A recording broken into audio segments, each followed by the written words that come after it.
Hey guys, my name is Ryan. And I'm Miska. And welcome to Overwatch Central. So the open beta is pretty much here, and lots of people have flocked into the game for the first time to play Overwatch. We asked on Twitter earlier what kind of heroes you're playing, and it's good to see a good mix of all the 21 characters. But from playing, we have also experienced a lot of people maybe dedicating to one hero and not switching around, so we figured we'd make a video discussing how important hero changing is. So, Overwatch launch is coming fairly soon, and we wanted to talk about the most important aspect of the game, the hero switching. No two heroes are really alike in this game, and some heroes suit certain players' playstyles more than others. We talk about versatility a lot in videos like this one, and this is an extra tidbit of intermediate information from the top 5 heroes for beginners video.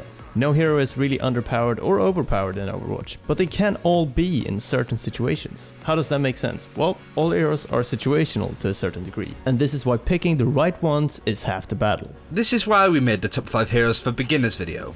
Those 5 heroes don't really require too much time to play efficiently, and they're not as situational as other heroes in terms of game modes and what side you're on, offense or defense. They allow you to learn the dynamics of the game before throwing yourself into hero countering. Don't get us wrong, you can still play your Genjis, your Tracers and your Widowmakers and so on, but add some of the heroes we suggested from our top 5 to your portfolio as well.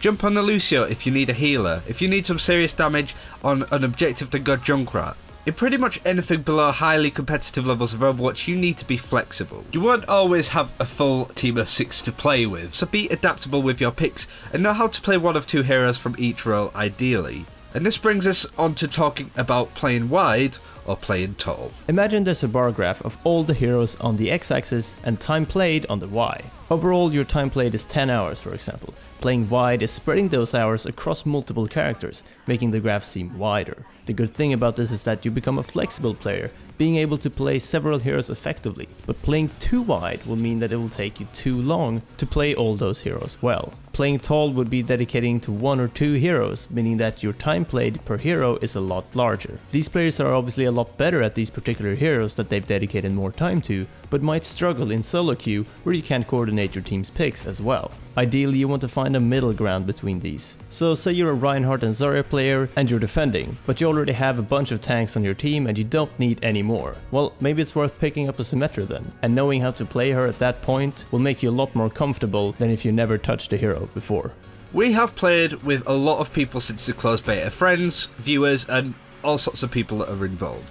And we've seen both sides of the spectrum. We've played alongside those that flick between all 21 heroes but don't really play any of them as effectively as they possibly could. And then we have those that dedicate themselves to literally 1 or 2 heroes and absolutely tear it up. Most people naturally seem to find themselves in between playing wide or tall with their picks, but you do want to keep an eye on what heroes you're playing and for how long. Also decide what kind of player you want to be, whether you want to play the aggressive heroes or to plan ahead and be a bit more defensive. It's super easy to keep track of what heroes you're playing by looking at the play time over heroes in the stats section of your menus. The worst habit you can fall into in a game of Overwatch is committing to a hero that just isn't working with your team for whatever reason that may be. Of course, when you start playing, you have to begin somewhere. The amount of awful games I had as Genji when I started really sucked, but it just takes a while to get used to some of these playstyles. Same with the likes of Zarya and Zenyatta, in my opinion. However, if you have come out of that initial learning phase of playing a hero and get the slightest feeling of not contributing when playing them, then please don't hesitate to change hero. If you're on around 50% ultimate charge and just want to charge up that ultimate because of the possibility of a game-changing ult, then stop and reconsider. Is it worth hoping for a perfect ultimate instead of hard countering an enemy hero? Well, we can't answer this question and be right 100% of the time. Nobody can. It's different each game, and it is what makes Overwatch the game it is.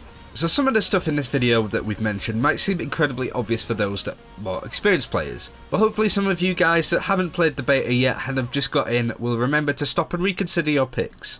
Overwatch is a very fast game and it requires a lot of skill to keep up, but your decision picking heroes is the majority of the battle. Naturally, you will get better at playing Overwatch in terms of your using your ult and also your aim and just general skill.